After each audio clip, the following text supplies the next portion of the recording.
Thanks so much for joining me. I'm Cassidy the Cardslinger, and today for the card comparison video, we're going to take a look at two decks by one of my all-time favorite tarot deck publishers, Il Meneghello. So on the left here, we have the Tarocco Soprafino. This was a reproduction of a deck from 1835, and then the Tarocco Di Gumppenberg from 1840. So these are really, really beautiful decks. Let me go ahead and open these. So these are both decks that were created by a master card maker, Ferdinando Gumppenberg, back in the 1800s when he was active, an Italian card maker. And Il Meneghello has done reproductions. I guess, yeah, you kind of saw the box there. Just a lovely two-part box with a nice wax seal. And these, so you can kind of see, yeah, these have a very, these are, you know, actual cards that they put on the front here. This has a really matte finish, and this has a very high gloss, shiny, almost laminated sort of cardstock on it. Again, yeah, we have the nice seal here. And go. This is kind of neat. This actually has a different deck used, not on the outside. So this is exactly what the deck looks like on the outside, but on the inside of the box, they use the Tarocco, I think it's Marsiglia. Yeah, that's focusing in there. So that's a different deck that they offer that they've used for the inside of the box. Really lovely, you know, very sturdy two-part tuck box to store these in. This deck came with this, I don't know, really cute little pamphlet. I do believe it's all in Italian. I don't think there's any English on it. So yeah, I haven't gone through for the translations yet. But I just love this little guy. I mean, it's very cute. This deck was published in, I believe, 1995. Yeah, so this one's from 95 and this one was from, is it 92, I guess? Okay, sure. So these are when these decks are from, 92 and 95. But this was the, I'm not sure if this was the first edition. Maybe that's the second edition. I'm not sure. Anyways, but they were both numbered limited editions, as you can see here. So I have 9, 10, and 11, 25. So here we go. And just, yeah, quick showing the back here. So this one, the Gumppenberg deck does not have reversible backs, as you can see. It's got, you know, the word Milano on the back. And the cards are a little bit different shape. They're kind of similar in size, but they're, you know, this one is a little bit skinnier, and it's also a little bit taller. You can see that there. So fairly similar size, but again, we have the very glossy versus the matte cardstock.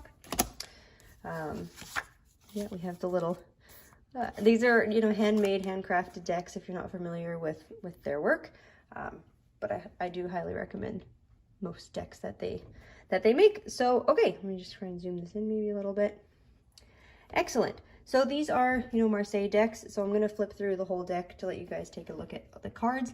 Then I'll pop back in here at the end and we can talk about them a little bit. But I really want to show you these side by side, because again, it was the same card creator, about a 5-year difference when they were first made. And yeah, it's really cool to see, you know, to see the two different styles. And what else did I want to say? I don't know. I guess we can just hop into the flip through and I will be back at the end.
right, so there we have the decks, and yeah, I mean, they're both really, really lovely in their own way. This, of course, was my very first deck here, the Soprafino deck, and it holds a very, very special place in my heart. But it's very cool going through these side by side and really picking up on all the different similarities that we see in these cards. So especially in terms of body language, body style, position, ways that the characters or the court cards especially are facing. They just, you can really, let me zoom this in a bit more. Yeah. I mean, you can see very clearly how the imagery, it wasn't of course reused, but it was certainly inspired by each other. And yeah, even, you know, down to certain details. Not everything, of course, so he's missing his little pocket situation there, and, you know, anyway, so yeah, as you can see, it's I love them both. I really, really like both of these decks. This is certainly a more detailed, more thoroughly illustrated sort of a deck, which is great. It's beautiful, but I would say, I don't know, for me personally, just because I work so much with color scheme when I'm reading the Marseille deck, I might almost say that this pack I find, I'm not going to say more readable, but just certainly in the way that I read, it reads really well with me because the color palette is so limited. As I was flipping through, another deck I was thinking of that I don't have yet, it's the reproduction of the Gasman deck by, the Gasman Tarot by Deviant Moon, and they did, a couple of years ago now, but they did a print run that's all, I'm pretty sure they recolored it, all dark purples and dark oranges. Anyways, I fell in love with that deck and I don't have it yet. I really want to get it at some point. But I really like the idea of working with a very limited color palette deck. So that was one of the reasons I was very drawn to this deck. And this is still quite new. As you can see when I was flipping through there, I forgot that the court cards were all stacked up at the bottom, so I had to quickly rearrange. I've done a few readings with this pack just using the majors only, so that was why my minors were not quite in order. But a couple things that I want to talk about. So of course these are handmade decks, and even in the little piece of paper there it says, you know, created by hand, variations are due to workmanship and not to be considered defects. And I don't consider this a defect at all. But where I didn't flip these to be totally matching, the reason why I left it the way it was is because this one of course doesn't have a reversible back. So you can see that this one in the upright would look this way with the two swords pointed down, as opposed to the traditional swords pointed up. And same thing here. This one was kind of interesting, and now it's making me wonder with these swords. So this is the 5 and 7. We've got the hilt facing down, and here we have the 5 facing down and the 7 facing up.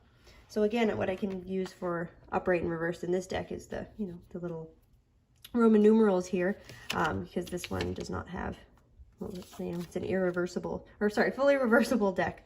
You know what? Let me just hang on. So this is one of my, I would say probably my most used Marseille deck. I just love the size. This is the, I have a comparison video of it. Where's the little box? Oh, this is the Jean Noblet deck.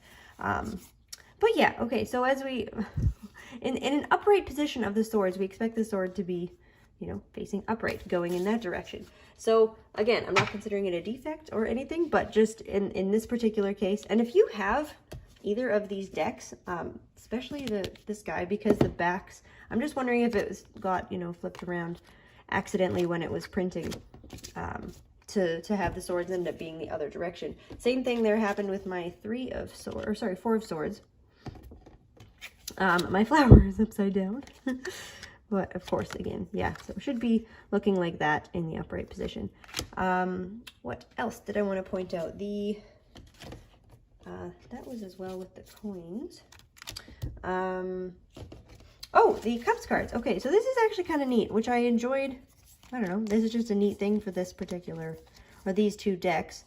I like that as well. So we have the Knight of Coins still has a sword, you know, kind of cool. Was it the coins? No, it's the cups specifically. Yes, hang on. So as we were flipping through, here, let me zoom this camera out a little bit.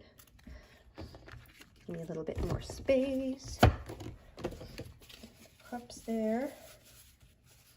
And this is just really, it's a beautiful, I don't know, design choice.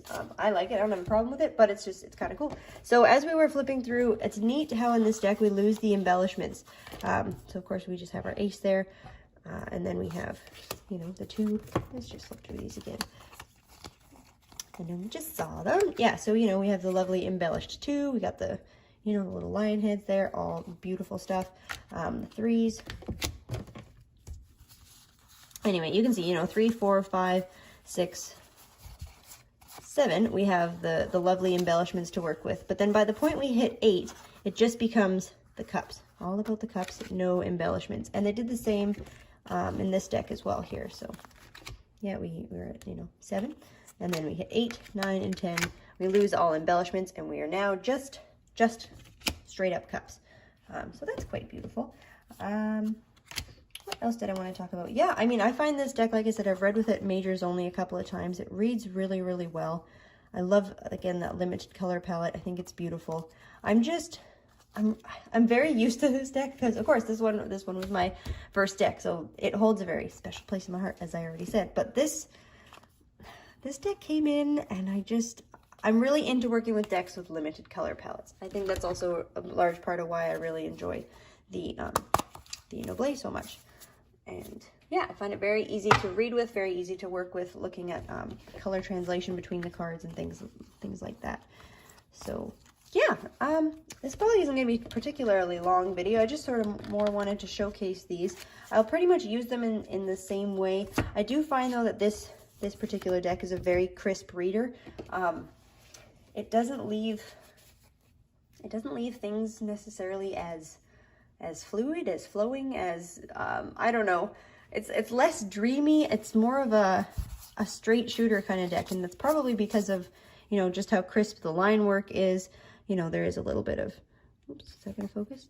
You know, the little color spillage over it. It's beautiful, but the detail in these cards, I mean, you can't beat it. This is probably my prettiest deck.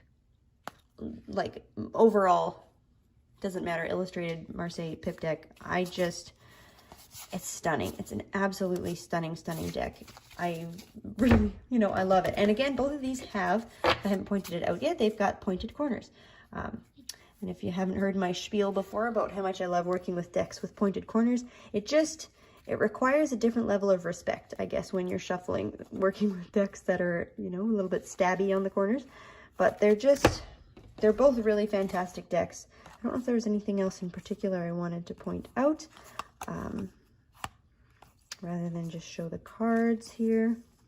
Let me just flip through again.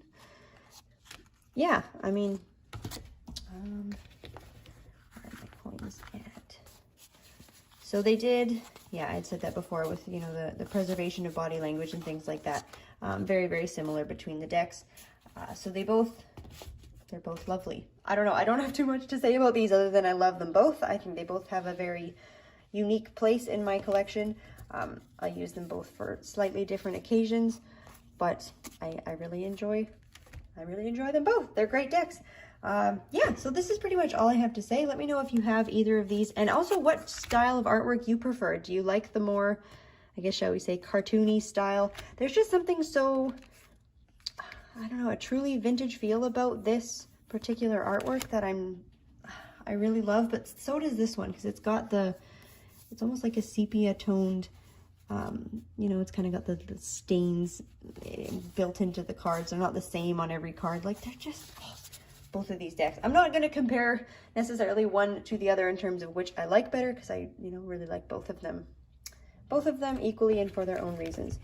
So with that, I will probably wrap this video up, but thanks so much for watching. Of course, if you have any decks you'd like to see us review or compare, anything like that, leave us some comments below. We love hearing from you guys. You know, like, follow, share, subscribe, all that cool stuff helps keep us going. Have a great rest of your week, and we will catch you next time.